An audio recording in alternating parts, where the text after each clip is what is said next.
Good evening, ladies and gentlemen. Welcome to Star Trek Reliant, a UGC podcast. Tonight, I will be your game master. My name is Geraldine Blackwell. You're going to be so disappointed. With me also tonight are the ship's doctor, Dr. Eli O'Connor. So me. The ship's captain, Marcus Graves. Who made me captain? Oh yeah, you shanghaied me into it. I guess I'll let everyone live this week. There's the phrase voluntold for a reason. Our chief engineer, Rick Tier. Hey everyone, good to see you again. And the grumpy old Nord, who plays Chaplain Waitley, Grimnir the bartender, and Mary from security. Oi! How's it going?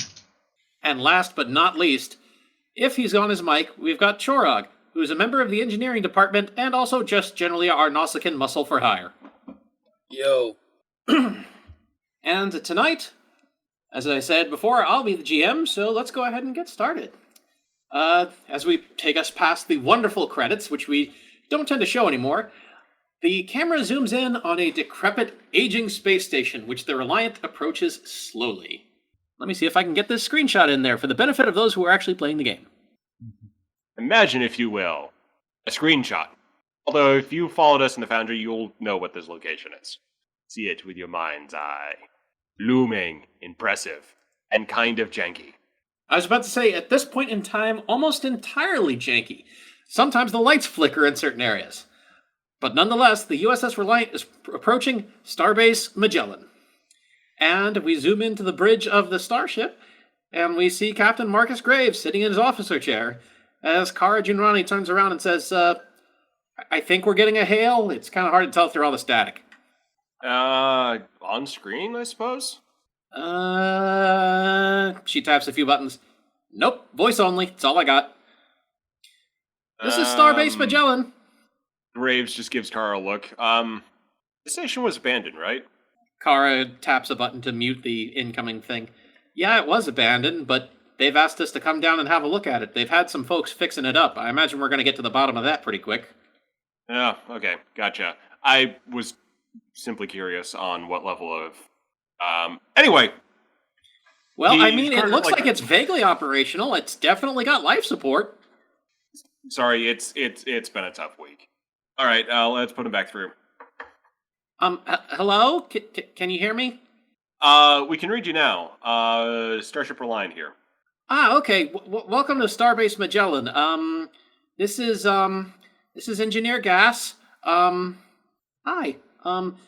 We've got room for you to go ahead and dock if you want, but I wouldn't blame you if you wanted to beam over. The docking clamps are a little, temperamental.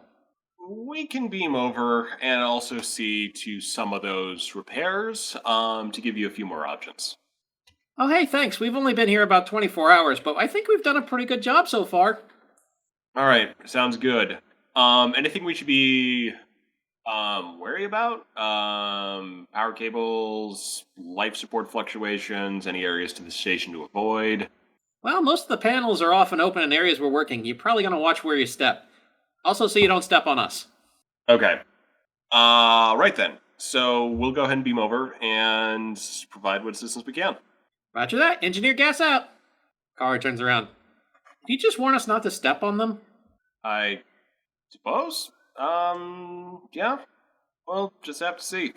Alrighty then. So we need to assemble a way team for doing a proper introduction. Let's go ahead. Graves sort of leans back, a little bit weary, not quite on his usual rigid posture, a little bit more laid back, and says, Alright, who needs a break? Let's go ahead and bring Rick over. Let's see. Checkers, if we can find him. Mary would probably be a prudent choice. Bryce as well as myself. He kind of looks at Kara and just goes through it has that look of, you want to come? I'm pressuring ya. But I mean, sure, why not? Can't be any worse than what you had me doing last week. point taken. Alrighty then. Ensign Moon, Chaplain Waitley, you two have the bridge. We shall hopefully not be too long over there. Eli speaks up from the first officer's turn. They have the bridge, what? Oh, sorry. When'd you get on here? I've It's been okay. here for... He was busy talking about Mary like she wasn't here, and she's right behind him. What? Sorry. Long Late night? Yeah. Still Yeah. due for that physical. How we scheduled that? No. It didn't. I can't hold it over your head if I actually schedule it. So if I just say, let's go ahead and have it Tuesday, you're just going to decide which Tuesday I'm talking about, correct? More or less. All right. Let's do it Tuesday. Alright, see you next Tuesday. I was going to say, sir, Damn you can it. always just circumvent it by going to Ged. That'd Get be being unsupporting. too rough with him. Right. Anyway, let's go, I guess. She stands up and does the quick Picard maneuver that is typical for anyone who stands up out of a Starfleet chair, and checks her Ibby phaser pistol, and then goes over to the turbo lift. All right, let's get this done. Let's go solve the mystery of why Starfleet sent us the hell out here. Graves, before he goes, kind of approaches Eli and says, would bringing checkers be a good idea? I don't know much about the station, but it's either he's going to want to fix it up or salvage it for everything it's worth. ¿Quién los dos? That might be within our mission parameters. So, do you know where we can find him? Jeffrey's tube on deck 4. All right. Graves taps his comm badge. Graves to acting crewman Skipper. Skipper here. Replies. We need to notify Quartermaster Checkers that he is needed for an away mission. He should be in Jeffrey's Tubes 4. Okay, so I go into the tight place. Yes, I can do that. I wear my special helmet. That should wake him up. Okay. Graves just quickly turns off the comm badge before the Koopa Troopa starts. Eli slips into the captain's chair. All right, Eli, you've got the bridge. Waitley, back him up. And yeah, again, should see you in a little bit. Camera follows the group from the bridge as they join the other officers and move down to the transporter room, where they are suddenly met by the three little Riotheans, Aro, Jess, and Neen. The three of them wave. Hi! Graves waves. Yo. So, we go into Station 2. Yeah, that's a good idea. Yay! They seem inordinately happy about this and take their places on the pad. Graves steps up, kind of just a little bit haggardly, rubs his short hair and gives himself the Picard maneuver as well. Just settle him in. As the blue curtain starts to fall over the group, Kara turns her head slightly and says, "Do you ever get the feeling that the Admiral just likes messing with us by not telling us what we're doing?" Probably. Graves' response comes out as soon as they get to Starbase Magellan. The first words out of his mouth as soon as they beam in being, "Probably." The inside of the station appears to be an old 23rd century Federation station, and it's seen better days. The paint is generally faded and yet still somehow overly cheerful in that same sort of 23rd century style. They're met by another Riothean standing on the ground. Another one is up on a stepladder using the old console at the beaming station. The one on the ground leans on a cane and looks up at them through rather short, thinning fur and a pair of silver spectacles. Graves has an internal, "Oh, yeah. I get it now." And he seems inordinately pleased with himself, but that's the tiredness talking. So he steps up, salutes, and says, "Captain Graves?" Or, actually, sorry, I had a character moment there. It's like, wait, can he refer to himself as that? Oh, yeah, he can. Kind of? Yeah. Anyway, Graves salutes, "Captain Graves here. Ready to assist." The small Riothan just nods his head and says, "Welcome to Starbase Magellan, our temporary home. I am Leader Fane, and you look like you need a great deal more sleep, my boy." Probably. Regardless, we thank you for coming all the way and bringing supplies. We've been working overtime to get the station operational as a sort of well, waypoint for those of us who have made it off the planet.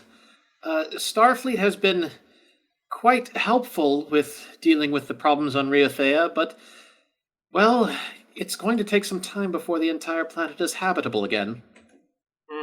Understandable. So, in the meantime, we've offered our assistance in restoring Starbase Magellan. They're hopeful that it can become a new supply base for outward exploratory missions. I believe that does refer to you all? Graves has a moment of, aha, I like this initiative. And quickly nods, yeah, I think we would fit underneath that mission remit, or at least we should fit underneath that mission remit. Rick has been focusing on a data pad, trying to look through. Okay, we'll need to organize like a team to start doing stuff. So he's been going on a pad, looking over like crew profiles, and this is sort of the first time that he's actually looking up. Yeah, we are part of the second exploration fleet. Fane looks over at Rick and nods and says, I also understand that your people have dealt with being relocated before, shall we say. Yeah, it was quite a endeavor. Yes, I was sorry to learn about your history, but at least you have a new home. For us, Riothea is still there. It just needs to be put to rights. Fane turns and starts to lead the group out of the transporter area, and he simply says, please watch your step. There's a great deal of work going on, and I'd hate for you to trip over any cables or step on one of us. The group moves along through the... It's hard to say exactly what the hallways look like. It's difficult to see much of the hallway, given all the spaghetti cable flying around. It seems like almost everything is plugged into everything else right now.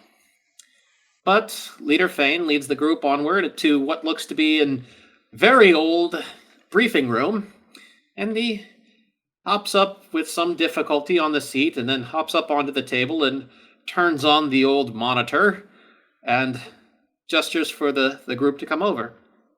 Rick gathers When around. the Sorry, was that? Yeah, I'm just saying that Rick positions himself so he could get a good view of the screen. Rather than engineering or anything else, Fane actually brings up a local star map and says, there's not a lot we can do for you right now in terms of supplies, but we do have some old star charts that were apparently locked in the station. It looks like nobody's been out exploring this way for a long time after Magellan was abandoned. Oh, Graves nods at... Go on. Okay, Graves nods and just has this internal, like, the wheels start turning of, like, we can get assigned out here. We can probably avoid, skirmishes with the Klingons, Romulans. Oh, it will be Crewway oh issue so peaceful developing. when we work out here. There will never be any problems and no one will shoot at us. Let Graves dream for a moment. Let him dream. It's Star Trek. He will get shot at. But let the man dream for a moment. And he just has this, this could be fun. And he says, I'll definitely pass the star charts on with command. It probably would result in some priority assignments for exploration. Actually, the Admiral has already sent word along. He turns and plays a recording, which resolves into a slightly fuzzy picture of Admiral Futigawa. She looks outwards and says, Captain Graves, if you've arrived at Starbase Magellan, then you're probably hearing me. Leader Fane currently has the coordinates of the next place I want you to investigate. I also want to assign you to Starbase Magellan for the time being. I want you to assist with engineering support. We've loaded a great deal of cargo into the Reliant, so try not to lose it all before it gets used, okay? Anyway, happy exploring. Admiral Futigawa out. The screen goes dark. Graves has another internal moment of, wait, I've been shanghaied into this? This is not what I signed up for. Like, not again. But there's nothing really kind of passing by his face at this. He simply nods. The Starfleet training, just sort of processing the orders, processing the situation, and says, yeah, well, quite productive then, or we can be quite productive here then. Fane twitches a whisker as he's slightly smiling and looks over at Marcus and simply says, "You've got quite a good poker face, my boy. But you can't fool me." Thank you, leader. I had to learn by survival. In any event, you're welcome to share the hospitality with us, what we have. I suppose we could offer you dinner, but unless unless your idea of fun is fixing things, I'm afraid there's not too much to do on the station right now. Speaking of that, Graves looks through it. what are some of the priorities for the station? I could get started at least on developing some, putting together some teams to assist. The main thing we need to do is to get the different warp reactors running. We've got 3 different warp cores here in Magellan, and they're all offline. Currently, we're barely managing to stay by on fusion power. Fortunately, given the age of this station, there wasn't a great deal to power anyway. We don't have holodecks or replicators or anything of that nature. But if we ever want to have them, we'll need to get the warp cores online, as well as anything approaching a defense. I'll put a team together, or 2. I thank you. According to Admiral Futigawa, there should be dilithium crystals in your hold that could be used to jumpstart the reactions. Graves says, has there been any effort made to inventory what was left behind here in terms of supplies and machinery? We've been working on it, but the truth was that when this station was mothballed, not a great deal was left behind. We found a few boxes here and there, but unless you're interested in some very colorful uniforms and some very old phasers, there's not a whole lot to do.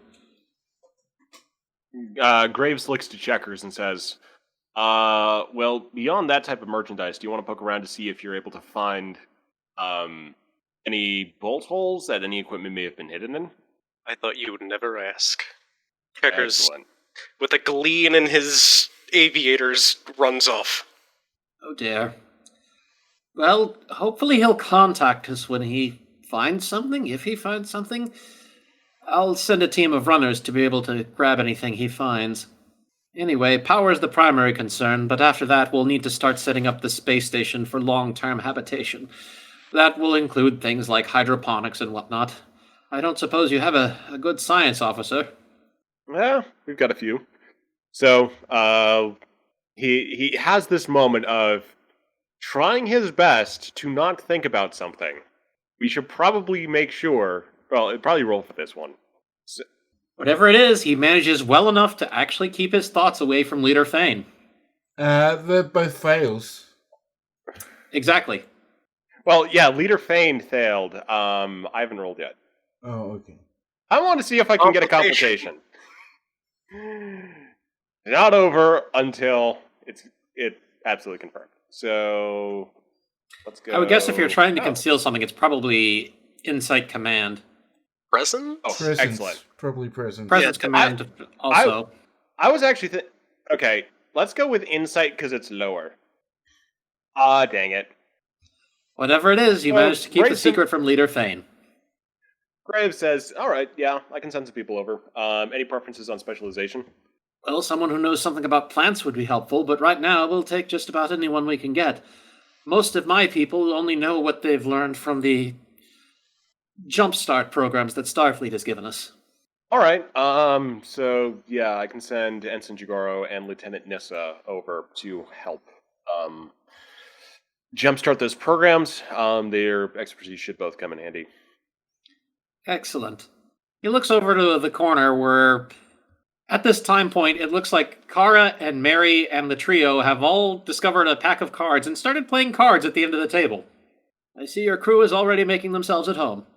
Yeah, it's could be a home, certainly. Well, let's see. The Reliant does have some powerful tractor beams, which we could start doing a little bit more repair on the superstructure.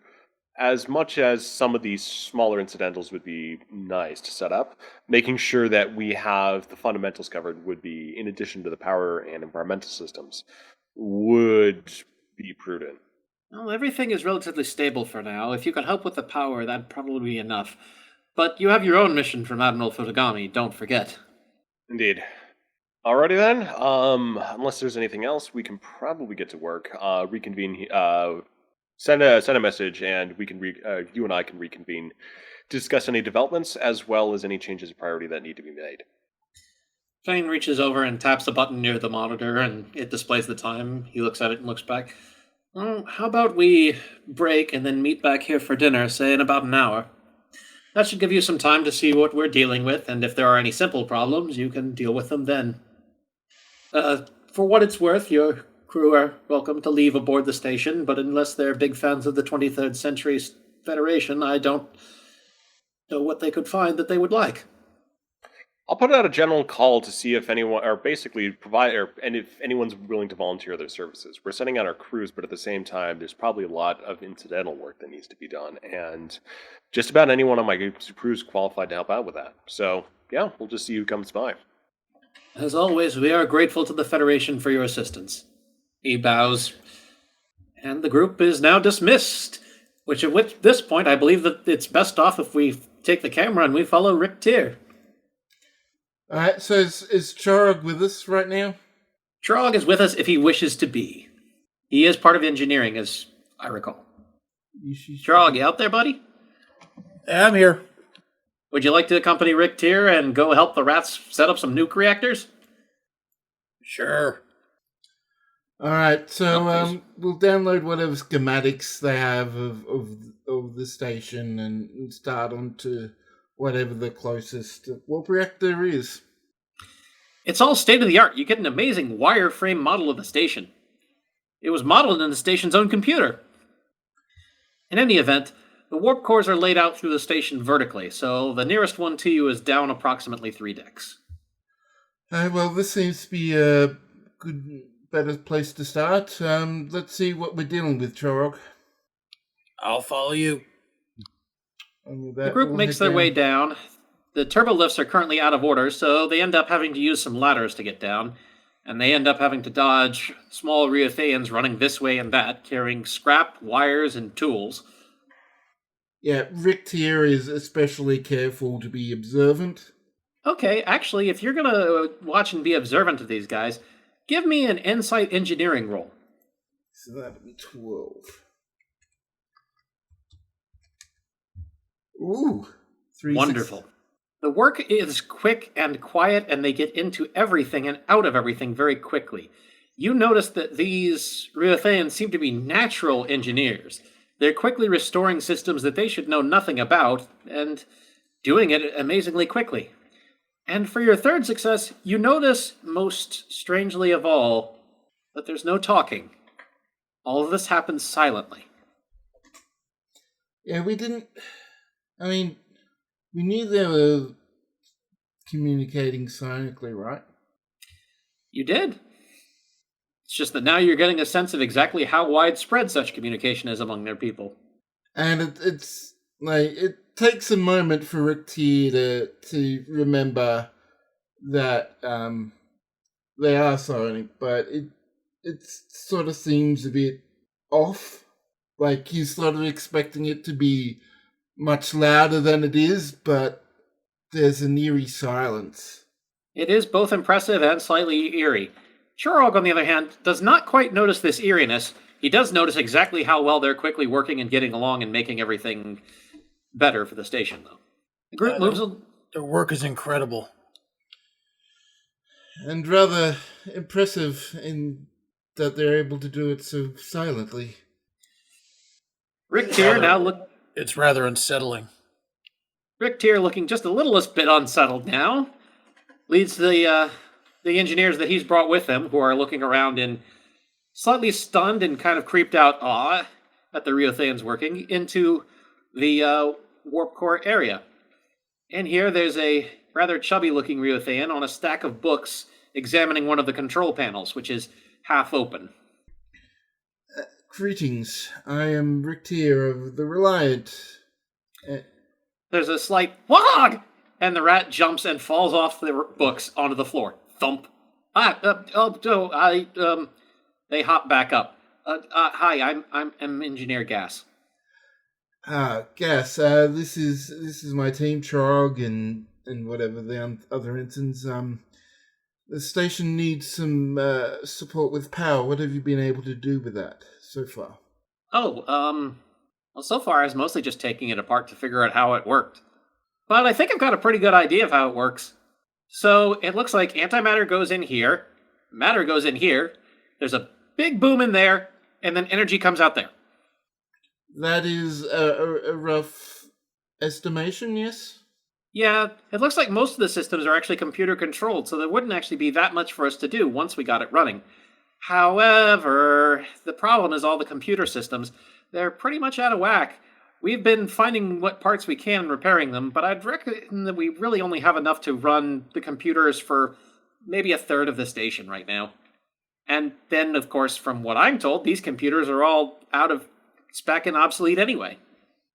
Yes, it has been abandoned for over 100 years, I believe. So there is going to be a lot of, not necessarily out. I mean, it is out of date, but also it has had 100 years of things to drift and dust and interference to be made with the systems.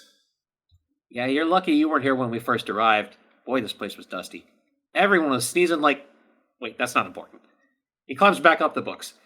Anyway, he looks around and kind of jumps into the control panel, and for a minute you just see this tail sticking out and you hear some working before he climbs back up and pokes his head over it. I think we've got enough that we could probably try this if you guys know what you're doing. I am... Warp core is one of my power systems. Let me double check my actual character sheet. I am chief engineer of a Federation vessel. I am very aware of warp core and APS power systems. All right, sounds good. So let's see. We've got most of what we need. We just need something to help control the reaction so that the whole thing doesn't go boom. Do you have anything like that on your ship? We do have some dilithium that was stored on there. I will contact Reliant to get some beamed down to control the reactions. All right, that sounds good. Now all we have to do is we need to seems to drift off in thought for a minute. Oh, right. We need to inspect everything and make sure it's all working. And I should probably close the control panel. He climbs out and back onto the book stack. All right, let's run some diagnostics then. See what the computer system reports. I'll get right on that. So, Gas closes the control panel and then moves aside for Chorog to access it. Chorog, go ahead and give me, well, let's just say, excuse me, a reason engineering roll. It takes you a minute because this is old, unfamiliar Federation crap. But you're able to figure out eventually from the colored blinky lights that it looks like most things are perfectly fine. It looks like one of the matter injectors is a little bit clogged, though. I got just the thing to clear it up. Oh, goody. I'll watch. The chubby Ryothan moves to the side. Chorog opens the access port to the injector, pulls a bottle of venom from his coat, and promptly pours it into the injector. There is a loud hissing and bubbling and some blue smoke. And after a minute, the computer has another blinky light go on and everything seems to be fine. While that's happening, Rick contacts the Reliant and gets his engineering team to collect the dilithium that was stored in the Reliant's cargo bay and beam some of it down, or send it down via shuttle to be Ensign collected. Ricky and Ensign Thomas arrive with a crate full of dilithium. All right, now we just need to. The diagnostics are all fine, Sherlock?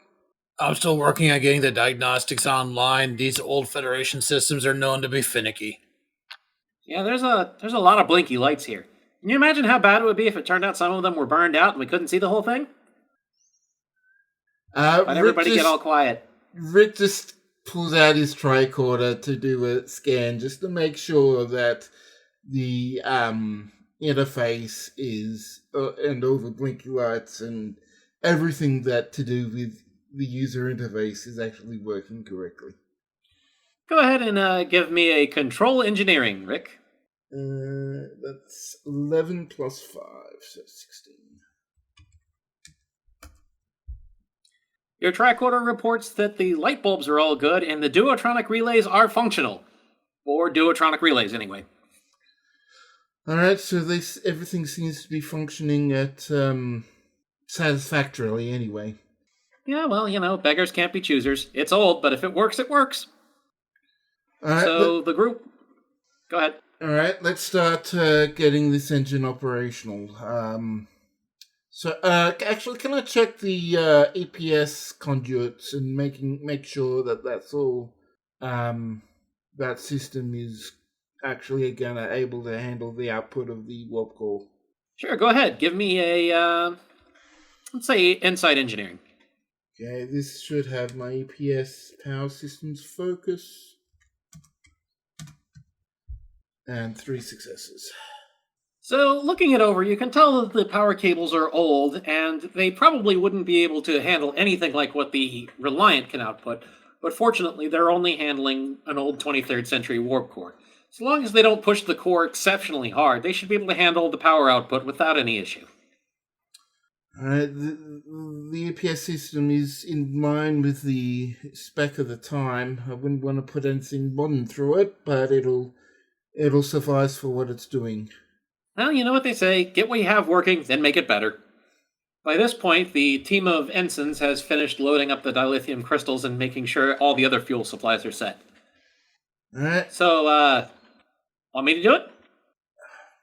This is going to be your home, after all. Okay, let's see what we're dealing with here. Gas is looking over the control panel from the top of the books. Okay, all these blinky lights. Let's try this one. He immediately punches down a button and the lights in the room get brighter as the warp core hums to life. Oh, I think I did a good thing. You have the unfortunate realization that he was probably just pressing a random button. Okay, so Rick here will try and access the historical archives and see what he can pull up in terms of the structural information and any usage guides for the warp core from this era. So, Commander, you may want to check the chief engineer's office. There should be some old data tapes that should have the information you're looking for. That's how these old duotronic systems worked. Yes. I think I know that place. Desk, big long area with lots of tape that gets all tangly. No, not exactly. They look like colorful squares. Okay, well, there's an area with a desk down the hall, and I remember these reels of spinny thing, but I don't know about colored squares. Maybe those are in a box or in the desk or something. Well, let me go look. I know a little bit about this old duotronic technology. Down the hallway, Chora goes into an old engineer's office. There are reel-to-reel tape decks in the back of the area, but it takes him only a minute to find the data drives he's looking for. They're actually in one of the desk drawers. There we go. This is what we're looking for. Chora wipes his hand across the desk, manages to find the reader outlets. Ugh. What was... You know what? Maybe you don't want to know what was on the desk. Anyway, it looks like the receiving slot is clean enough, so you stick one of the discs in. The old monitor powers up with a plunk, and the images start to resolve into what looks to be logs of the engineer. It's not covering anything particularly important right now. This disc seems to be mostly just them talking about mothballing the station because of coming war with the Klingons. This one's not any good. Trog ejects it from the slot, grabs another disc, and then puts it in. This one, when it comes up, has a wireframe model of the station, which it then zooms in on, and different wires start running through the station, showing the different power systems, all connected to the warp cores. This'll come in handy. Trog puts it in his pocket, puts in another disc. Looks like this one's blank. Trog chucks it over his shoulder. Oh, that's useless. Grabs another one, puts it in. This one, it looks like, has a structural readout of the station showing all the load-bearing joints and how they are cobbled together. That's important. It also Shrug. shows all the gravity plating. That's even more important. This is extremely important. Trog ejects it, puts it in his pocket, grabs the last disc. This one contains yet more miscellaneous engineering data. It's not quite as in-depth as the other two, but it has lots of information about general systems. Our rodent friends will find this of use. Trog ejects it, puts it in his pocket, and gets up and returns to Richter and hands over the discs in his pocket. These are contain structural reports, power system maps, as well as other useful logs that our friends can use to learn how to work this station. Good. If they're going to be here, they should at least understand how it was designed. Engineer Gas, I've got some extra information in terms. Chorog found some extra information about the design and power systems of the station. Ooh, goody. Can I have? Yep, he and Rick T will pass him over. All right. Gas looks over at the warp core. It looks like this is okay for now, so I'm going to gap my team, and we're going to go watch these and see what we learn. All right. Rick T, do you need extra assistance, or you reckon you'll be able to, after watching these? By the time that Rick Tier gets most of this sentence out, Gas has already run from the room and collected some of the Riothans in the hall. Both Rick Tier and Chorog get the sinking feeling that this is either going to go exceptionally well or incredibly abysmally poorly, and there will be no in-between. I have a feeling we should at least go over the other stations just to make sure that things... At this point, there's a bosun's whistle heard from the intercom at the side of the room, and an announcement goes through. Would all Starfleet bridge crew at least, please report to Deck 7. It's time for dinner. Well, I guess that'll have to wait. And this time the camera pans back to the meeting room where Leader Fane is with Captain Graves and Ensign Mary and Kara. In front of all the different people are basically plates of food, and it looks like the Riothans generally eat similarly to rodents. The vast majority of what's on the plate is greens and veggies, along with some soft cheese and a very interesting type of bread that's heavier than you would expect when you pick it up. It seems to be covered in various bits of oil and spices, almost like a focaccia bread. Graves is going nuts for the bread. He's just chewing away, nodding, really enjoying himself there. After a few moments, Chorog and Rick Tier arrive in the room as well. Fane nods to them and says, "We thank you for your help with the power. Gas is telling me that you also found some educational materials for him and his team, and that should help us put things back to rights a little quicker. I've pulled up whatever information I could find on the target that Admiral Futigawa gave you, but back during the 23rd century, this station was barely completed before it was decommissioned in preparations for war with the Klingons. What I can tell you is that the system in question," and he turns the monitor towards everyone having dinner and presses a few keys. "The system in question seems to be flooded with, well, looks like radiation from weapons fire. From what we can tell, it looks like a mix of various energy types. On the other hand, we're also getting other power readings from the system, so it looks like something is going on there, although exactly what, nobody knows because nobody's ever had the time to check it out. And apparently it's been going on for at least 100 years. Graves slowly nods, chewing on bread. Peaceful exploration. No shooting. His dreams have come up somewhat short. But he's liking the bread. The bread's helping to compensate. As Rick eats, just a bit of the bread gets stuck sort of in between his teeth, and it's trying to get it loose, but it's getting a bit awkward. Fane goes over to the side of the room and grabs a toothpick from one of the areas and slides it across the table to Rick. I hope you're enjoying the food. It was made with some of what we had managed to recover from Riathean stores. As of yet, we haven't had time to grow more, but I believe the closest translation for you is that this is called iron bread. I believe it's a great deal heavier and more dense than what you're used to, but we find it makes good rations. And Rick will just say thanks, say thanks, and just pulls out the tick and clears his mouth and swallows it. This is quite interesting. I haven't had anything quite like it. Fane nods and goes back to the head of the table and says, "Our people were never particularly great hunters, so most of our diet is not generally meat, but rather vegetables and bread associated sometimes with cheese. It's, well, I'm glad you enjoy it. I was not entirely certain your people would find our food to your liking." Graves just glances over at Mary to see how she's the totally normal human is getting along with the spread in front of them.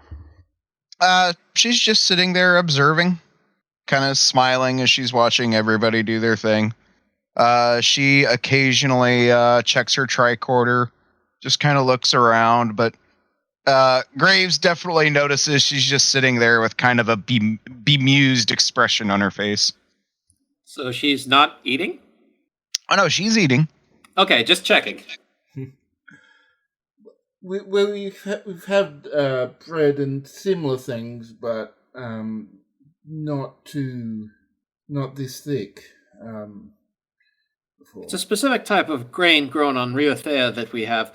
It's something we'll be happy to share with you once we've gotten the hydroponics up and running. I believe that some of your compatriots have already taken scans of it for replicator recipes, as I was told. So I suppose that there is the capability to make a facsimile of it on your ship. Yes, with food replicators, there is. We do have the power requirements able to at least replicate reasonable facsimile of many things. Fane just plops down and munches on his food as well. If there's anything else you want to know about the system you're to go to, you can go ahead and ask me. I'll try to give you whatever information I do have. I take it the weapon signature has been correlated against known energy types, or factions, specifically. We don't have a great deal of data on it. They were captured with 23rd century sensors, and it was, well, a century or so ago. We do know that it looks like there was very heavy weapons fire in the past, which has trailed off to much lighter flashes here and there now. We believe they're from energy weapons, most likely polaron or antiproton, but it would be difficult to tell from this range, so there might be a great deal of mistake involved. All right. That answers a few questions and provides us with a clear picture of how we should proceed into this situation.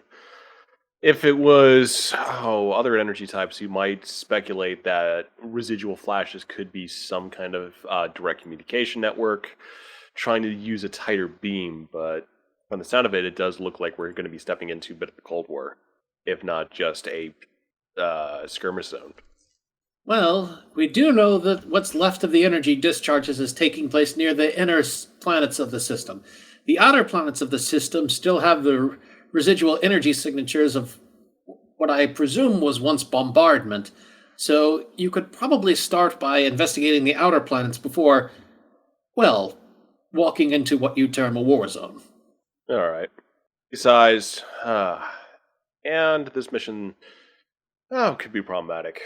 So, as far as our teams are concerned for helping with the station, are we proposing leaving people behind for facilitation while we check out the system? Kara looks over at the captain and shrugs and says, "I think that's your call, sir. We could definitely leave some people here. It's not as if we generally, have to run full crew all the time on the Reliant. It's a pretty good little ship." Indeed. And we could leave just some oversight crew for oversight. Yeah, a couple security officers, a couple engineers, if you can spare them, just to help out, and also a system specialist to try to wrangle upgraded technology with the original systems. I'll see who among my crew has experience with this old tech. Radio? Anyway, I thank you for that. I imagine you'll be eager to head out. If you do need any help, you can always retreat back to Starbase Magellan. At the very least, we can offer you a place to park, I suppose. We'll try to keep you out of the line of fire. I don't suspect fire will be coming out this way, which is just as well. And at this point, I would like to note that we've been going for about an hour, and we're probably about to have a large scene change, so if people would like a break, now is a good time. Actually, we're not, because as we come back from our commercial break, the camera zooms in on the Reliant dropping out of warp in a system surrounded with large rocky planets and gas clouds drifting along. And we zoom into the bridge, and Kara simply says, "We've arrived at the coordinates, sir. This is the outer limits of the system." All right. Have we picked up any change in activity? Negative, sir. It looks like the radiation might be interfering with sensors. If you could get Setsa on it, she might know more than me, but right now it looks like we're pretty much alone out here. Understood. Go ahead and send her a ping, and hopefully she'll be able to get on that soon. Kara nods and hits a few buttons on the panel in front of her. All right, sir. Orders? When Kara does that, an automatic little jingle plays, and a cartoon version of Setsa's face dances on Kara's console for a minute. What? Graves just tries his best not to laugh. She's enjoying her time with the computer core, isn't she, sir? I believe so. Right. Anyway, sir, your orders? Let's edge around a little bit, see if we can find any planetary bodies or asteroids or debris within the perimeter. Let's be careful about heading straight in, though. We definitely don't want to look like we're making a territorial incursion or skulking around too much. So, nice and easy spiral? We could do it that way, sir. I could play out as a zigzag otherwise. She hits some keys, and up on the main screen comes what looks like a map of the local area. It looks like in the area they're in right now, there's at least one large planetary body surrounded by a small asteroid field. There's various gas pockets floating around, and another planetary body not too far off from the first one. Looks like both are large rocky worlds. All right. Definitely need to check those out. So let's go ahead and plot a course that is at least a little bit predictable, just, again, to make it look obvious that we're not running a military incursion. So what you're saying is fly casual. Okay. Yes. Kara props her feet up on the console, presses a button, and the Reliant starts to move forward at full impulse in a straight, lazy sort of line. In the meantime, the captain gets a report from Setsa down on the science lab. The radiation is interfering with sensors, that much is true, but as they get closer to the planetary body, they can get a pretty good idea of what happened to it.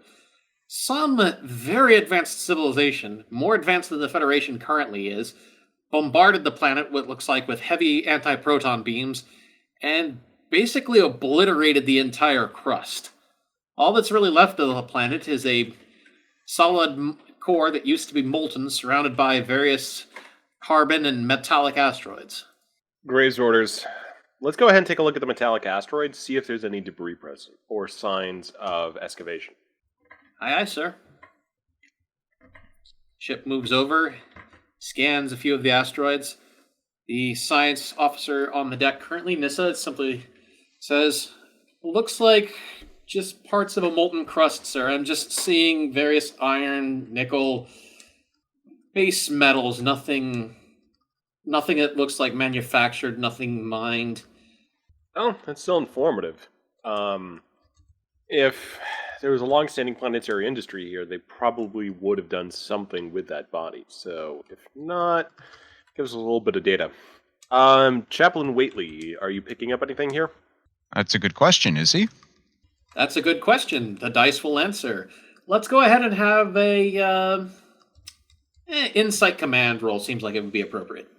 Let's see. Where's his insight command? I clicked a thing. I'd like the thing to work. Let's see.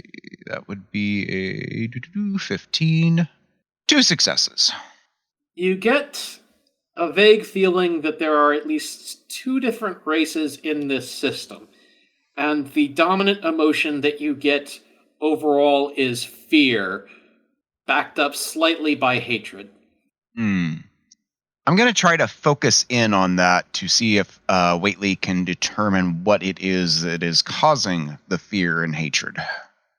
Okay, it's basically the same roll, but I'm going to spend some threats, so now your complication range is 17. Oh. Let's see, and if I remember right, complication is the second number? Third number. Third number. So, so it'd be 15, 1, 17. Oh! You are not able to get anything at all. In fact, you're almost overwhelmed by just the sheer fear and hatred. What you're dealing with here are races that apparently have no interest in doing anything but protecting themselves from perceived aggression. Whately kind of thrust back in his chair on the bridge of the ship, and he, after he calms himself down, he activates his communicator and says, "There is a lot of fear and hatred. It is very overpowering." And he relays the rest of the information that he was able to glean. Graves looks at the scans of the planet and says, "That might be justified, but we'll see what we can do here." Ara's looking over the remains of the planet, and she just kind of says, "Yeah, if whatever did that is still around, I'd say fear is quite justified." If whatever did this is still around, there wouldn't be anyone left in the system. It wouldn't Maybe it stop. got done doing whatever it was doing. But yeah, most likely it sounds like it probably left. Graves says, "All right, if there's nothing more to learn here, let's go ahead and proceed inward. Let's keep to yellow alert, though. If there's a lot of fear and worry about self-defense, someone may just take a pot shot at us. So let's keep the shields up." Alright, sir. Shields raised, moving in. The camera pans out, and the Reliant moves past the next planet, where they find much of the same, that the planet itself has been mostly been obliterated by heavy anti-proton bombardment. Once again, though, there's not really any indication that the planet itself had been anything special or inhabited before it was bombarded. Captain, I've got a power reading Graves. coming up. Oh, what do we got? Nissa taps a few buttons and looks over. It looks like a spacecraft. Primitive. Doesn't look like it's anywhere near on our technological level. It's leaking a great deal of radiation, and the outside has been scored by what appears to be energy fire. Any life signs? There are weak life signs on board, sir. Whately, picking up anything specific from them? Fear, pain. There you go.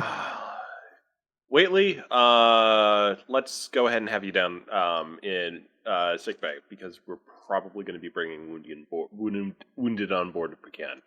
Bryce, I want a high security alert, just in case what we find there isn't especially friendly.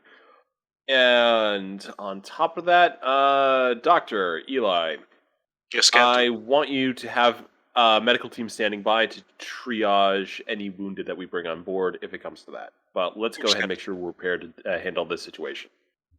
All right, sir, I'll take us over to the power reading and we'll see what we've got.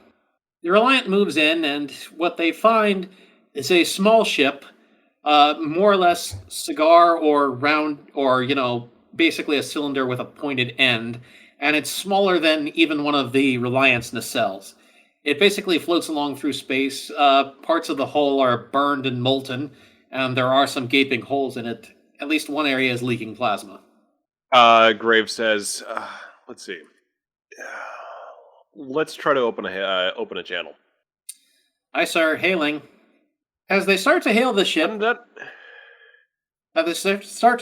the response comes in pretty quickly.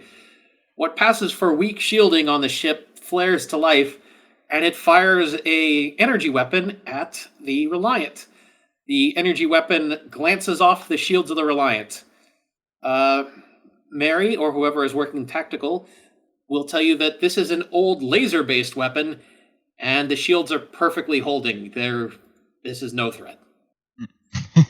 Graves. Mary giggles a little when she relays the information. Graves reminds himself, we can't all have phasers. It's not worth it. We don't think less of them for having lasers. After a moment, though, the beam starts to slide off the ship as the damaged ship starts to slowly spin in space. The laser now just firing off into nothing. A few moments later, there's a power surge throughout the ship and it explodes. Damn it! Is there any time to react for transporters? None. Not to mention, until the last minute, their shields were up, and while the shields were not good enough to stop any of your weapons, they would have scrambled transporters. Gotcha. Graves sighs. Damn it. Alright. Let's see if we can try to avoid that in future. Mary, any thoughts about the tactical situation? She's looking at the readouts and she kind of gives a little head tilt and says, if whatever did this is still here, there is no situation other than, we die. But that's not a big deal. If they're not here, then I would suggest laying low and not drawing attention to ourselves, just for the sake of those who are there. At the risk of stepping on the captain's toes, I think he wanted your analysis of the ship we had just encountered. Actually, that was actually what he was looking for the tactical situation. Oh? When Sherilyn says that, Mary just kind of tilts her head and says, I think it's gone. It's definitely kaput. Kablooey. It went big bada boom. Let's see. As for that ship, Rick Tier. Yes. I want your teams analyzing the scans we just took of that vessel. See if there's any way that we might be able to more easily disable without appearing too hostile. I know weapons fire would likely be overkill in a quite literal sense. So, if we come under attack, I want to have a defensive option that would allow us to disable without having to use phasers or torpedoes. Smart idea. My initial reaction would be to look at the computer system, see if we can take control of their systems. One of the first things that the ship that introduced us, the Federation, did was to access our data networks to assess our current situation. Okay, we can definitely try for that. Go ahead and give me a reason science roll, Rick. I would suggest Setsa, as that would be her speciality. Okay. The captain has now been informed. Graves nods. All right. Graves, he stops for a moment. Should I send another message, sir? Perhaps we'll get another lovely jingle. Yeah. All right. He just leaves it at that. Kara, realizing that he must be at least somewhat serious, simply sends down the text message for Setsa asking if she could either come to the bridge or at least advise them on the ability to attempt to hack and to take in control of an alien ship. Setsa replies in the text message that she'll get straight to work and may be able to adapt her neural interface into assisting with that process. Kara looks around. Hey, Chorog used to be a pirate. Maybe he knows something about disabling ships? Yeah, definitely. Graves to Chorog. Chorog here, go ahead. We may need to conduct a little bit of piracy. You up for that? Is venom tasty? So our key, let's call it our key strategic or key operational remit is that we've got some primitive vessels here, and using conventional weapons fire would most likely destroy them or significantly damage them or just leave an impression we don't want to deal with. So I'm having the teams investigate ways of disabling vessels without using the heavy guns. Back on my ship, we used to use the tractor emitters to emit low-level stasis beams to render a ship's systems inoperable long enough for us to grapple on. Yeah, that might help. Setsa's going to be developing some programs to try to take control of their computer systems. So if you can lock their systems down to stasis, that might help. with infecting their systems with whatever we need to latch on to control, or at least allow us to try some more physical means of incapacitating them.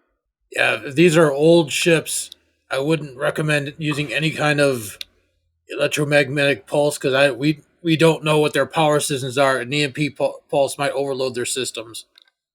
Indeed, and detonate the reactors. So let's try using a stasis approach with a tractor beam. If you could help set that up. If you need any help from Rick here, his teams are also working on this problem from other angles as well. Yeah, I could use some helping hands to modify our existing tractor emitters. All right, consider it an order then. Let's get that up and running, and let me know when that is an option. So, with all that out of the way, sir, I guess we're going to be going deeper in and trying to make friends. Hopefully. Should I do a roll for this? Sure. Go ahead and just a simple. Actually, I'm thinking daring engineering because it does take a little bit of a. That works. I was actually going to do fitness engineering, but daring engineering is perfectly fine. Let's go with daring engineering. And considering one of my talents is bold engineering, as well as one of my focuses is improvised construction, I think that might and mechanical tinkering that might come in handy. Yeah, so you'll have focus bonus on this. All right, let me do a roll. Can I assist? Sure. Not that Chog will need it. Daring or fitness? Or something else? Daring and engineering. Yeah, actually, it doesn't take you any time at all, basically. Chorog is very familiar with this particular method of altering things and is able to get the crews moving quite quickly. He has his own method of motivating people. It seems to work quite well. What can I say? The little chain of command goes a long way. And very shortly, Graves is notified that the enhanced stasis and tractor beams are ready for testing. Word of caution, do not use the tractor emitters at full power.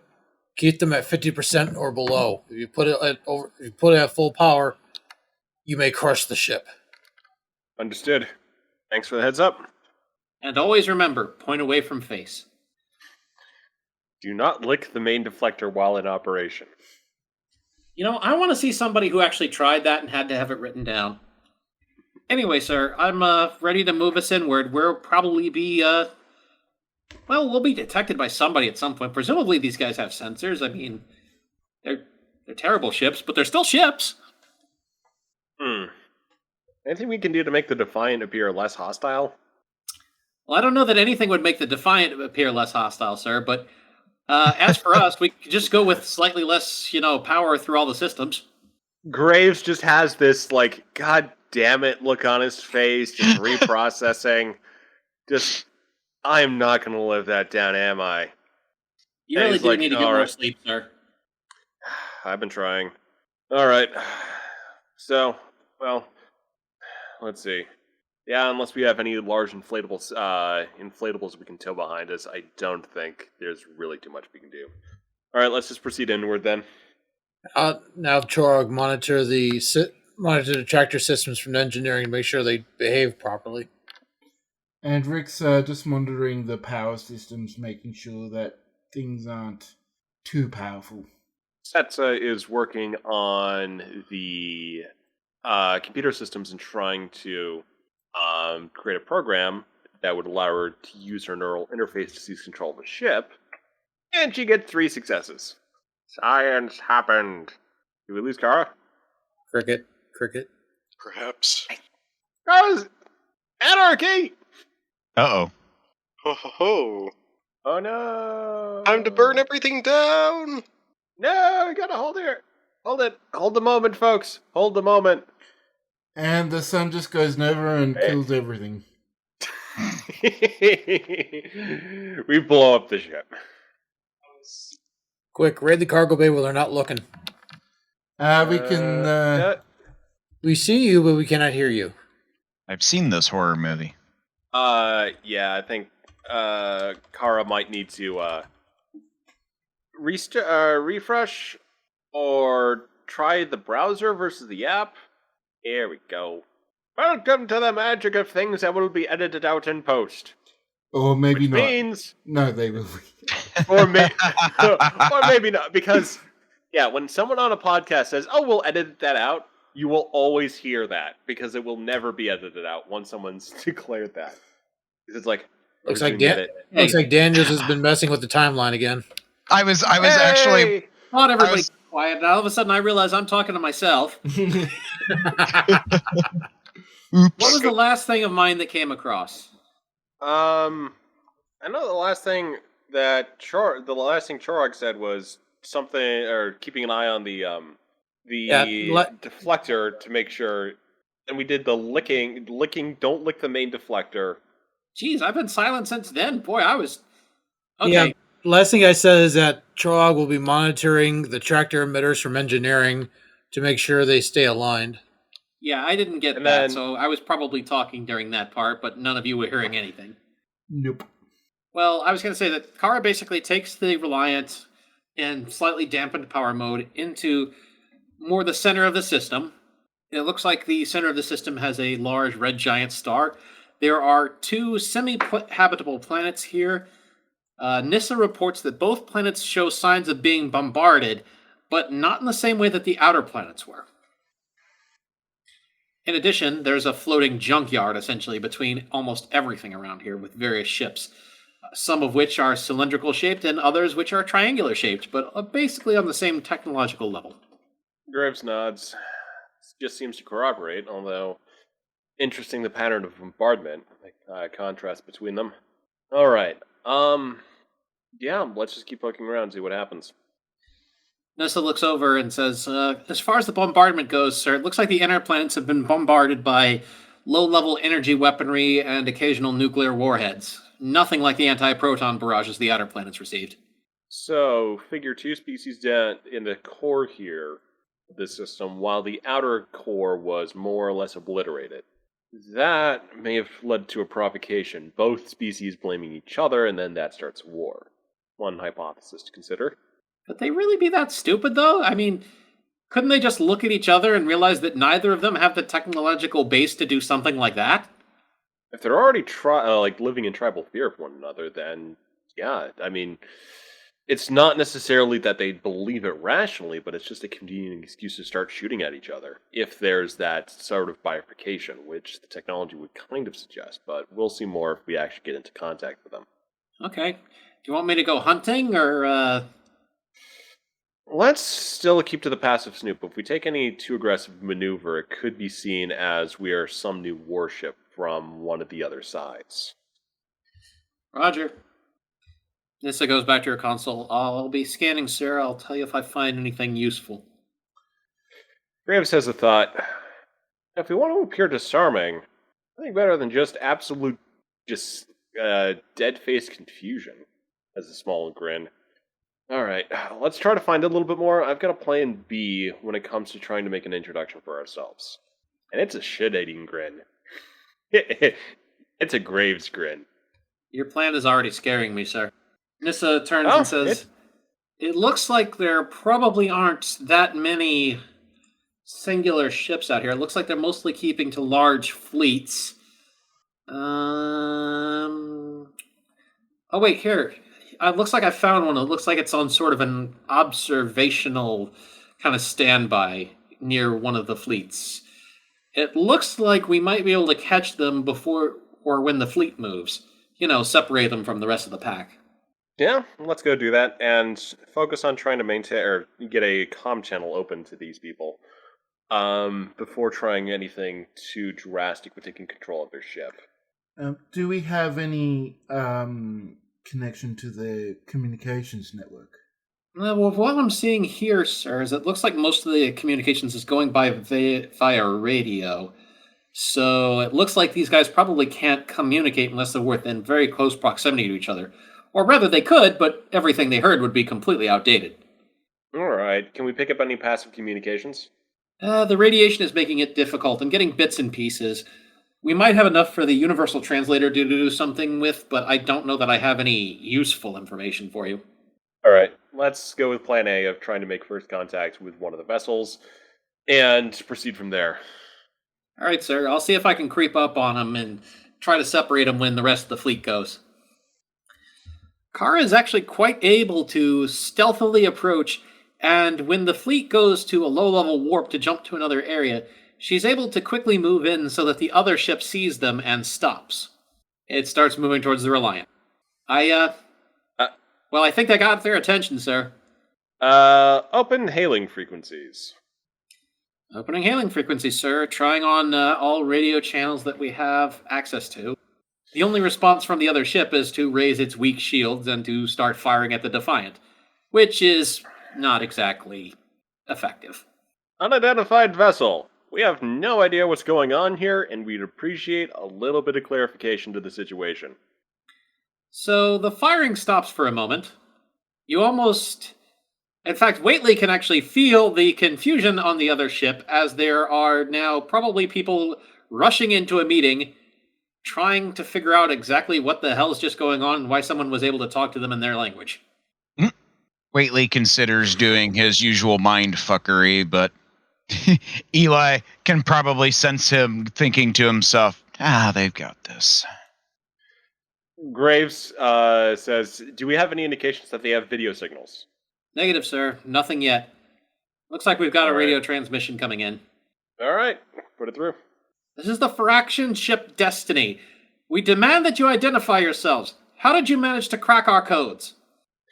We have very sophisticated linguistic software that allows us to translate. My name is Captain Marcus Graves. I'm of the Federation Starship Reliant, and we have just entered the system. Federation, you say? We are not of the Lothians? Nope. Human. You can almost hear somebody put a hand over the mic and turn back and say, what the hell is a human? For what purpose have you come here and invaded our space? For what purpose have you bombarded the planets of our systems? We haven't bombarded anything. Our energy weapons are not nearly powerful enough to do anything like this, and they're of a completely different type. We are peaceful explorers looking to make first contact with species out beyond our own, and generally learn as much as possible. We generally like getting along, having friends, enjoying a nice drink or two every once in a while, and yeah, just generally getting on with our days and learning as much as we can. Clearly you enjoy the sound of your own voice. That too. What do you want? We obviously can't make you leave, so what will convince you to leave? That we can't really do any good here, like in terms of negotiation or reconciliation, or just generally trying to help out.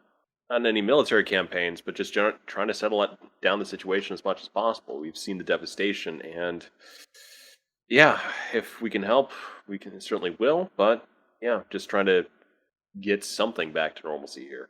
I assure you the situation is quite normal. We neither asked for nor desire your help. If you wish to help, the best thing you can do is simply leave us. Very well. I respect your wishes in that respect. We'll try to take a non-threatening course out of here. We might end up in contact with your adversaries. And I say that simply because, well, it happens, I'm going to try to egress from the situation and not get involved if that's your wish. At this point, the communication has obviously been terminated after the point at which you said, we will be in contact with your adversaries. Crap. Graves just has this, oh shit. And he tries to hail them again. The ship is basically trying to move away at what amounts to 1/3 impulse speed. Graves just shakes his head and is just like, God dang it. All right. Kara, there should be a data file. He just takes a look at the ship, looks at the commander. Like, this is not how I like to do things. And Graves has that moment of, I'm going to do something for me. So he says, all right, there should be a data file supplied to you. I want you to go ahead and put that in and put it on a high radio frequency broadcast. We're going to get this one out. I don't like where this is going.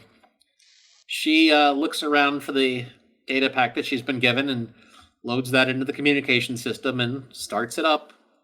With a look of horror that could potentially happen. The file is labeled Lieutenant Tardigrade Audition. I bless the rains down in Africa. Yes. It's a demo reel of Lieutenant Tardigrade singing cutesy children's songs. And just go ahead, play that, confuse the hell out of everyone we can in this system. If they want to talk to us then, let's go ahead and do that. And hell, let's just keep flying around broadcasting this out. Like, that's just playing out of his mind. It's like, okay, let's just take a lazy spiral. Just basically proceed away from their main fleet, see what else we can find. Let's not make a direct course, but yeah, let's just go ahead and make our presence felt a little bit after that. Up front, Kara's eyebrow twitches. She just whispers quietly, "Kill me." I'm a little tardigrade. Yes, I am. I am a tardigrade. I love him. Would you like to play with me? Yes, you do. Because you'll be my friend too. So, Repeat. with this extremely powerful radio signal now being broadcast out, Nissa turns and looks at the captain and says, I do believe there's one flaw in your plan, sir. And what would that be? If they only have radio communications, the amount of time it will take to cover this entire system within this message will be approximately 3 years. 3 light years? Well, I do believe that the radiation is also bouncing some of it back and forth. Yeah, it was back of the envelope calculation, sir. The point is, it's going to take a lot longer than we have. Well, we're broadcasting out as we're making our way here. Let's just basically leave them with a little bit of a timed present, let's just say. So the Reliant spirals in and moves closer through the orbital belts towards the sun, and is met by a large group, say about 30 of the triangular ships, now dropping out of warp right next to them. Baby shark, do do do do. Baby shark, do do Oh, do do. please, Baby no. shark, do do do do. Baby shark. Well, you're succeeding in making us the center of attention here, Captain. I hope you have a good idea for what to do about that. I thought torture was against Federation principles.